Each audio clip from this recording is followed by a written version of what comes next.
this is Candy Shaw with Tips and Tricks Tuesday, and I'm here at SunQ in Atlanta, and I wanted to answer a few questions about price increases. I get that question a lot, not only from salon owners with a team-based environment, but also for the independent contractor. You know, how is it that I manage my business and go up on my prices?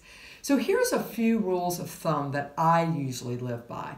Number one, when I ask someone of my staff to go up on their price, I'm doing it based on supply and demand. Number one, obviously the busier they are, the more they deserve. I mean, they have to make room for new guests. They need to sometimes fire the bottom 10%. Those are typically the complainers anyway. And be able to open their business up for new and fresh people.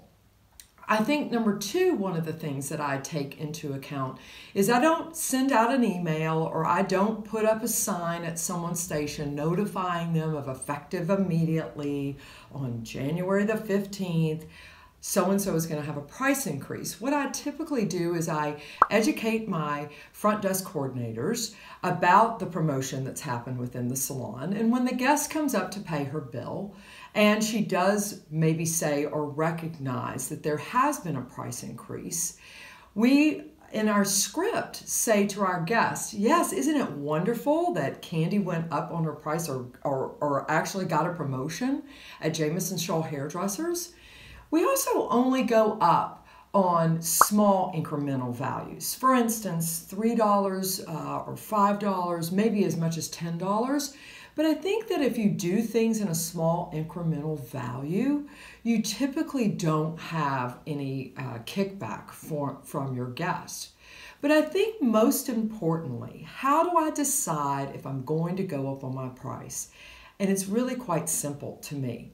When you're out there getting educated and investing in your future, when you're in the classroom, when you're going to trade shows, when you're attending various look and learns or events, or even going to something that's about art or music or anything in between, the more you're expanding your horizons as a hairstylist is the more that you have a greater value behind the chair.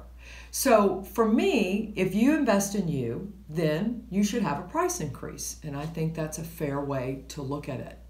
But if you're still a little nervous and you're thinking about, oh my goodness, you know, what is someone going to think if I do go up on my price, which by the way should be every year, and in some cases even twice a year, I think what you also have to do is you have to show people something different. And what I mean by that, maybe you put fresh flowers on your station. Maybe you invest in some different tools. Maybe you take down all the pictures of your family and you put up something that's more about hair and about fashion and about beauty. Maybe you change the books in your waiting area. Maybe you start to serve some tea or some cookies, or maybe you do something a little different within your business that someone can recognize. Go into your restrooms and upgrade. Think of what people look at and how they shop your business. I often say that one thing that I've often done is I walk into my business sometimes early in the morning or late at night when no one else is there. And I walk through with the eyes of a guest. And when you see things around your business that need your attention, you need to fix them. You need to clean them. You need to dust them. And you need to de-junk. And the more you do that, the more value you have behind the chair, the more you can continue to elevate your price, and the more you become the Mercedes-Benz hairdresser. If you want to be a six-figure hairdresser, you must dress like a six-figure hairdresser. You must walk the walk. You must talk the talk. You can't come in the morning with a Starbucks with your hair unwashed, no makeup on, and showing up to work or to your first guest of the day, not looking like an added value and a higher price.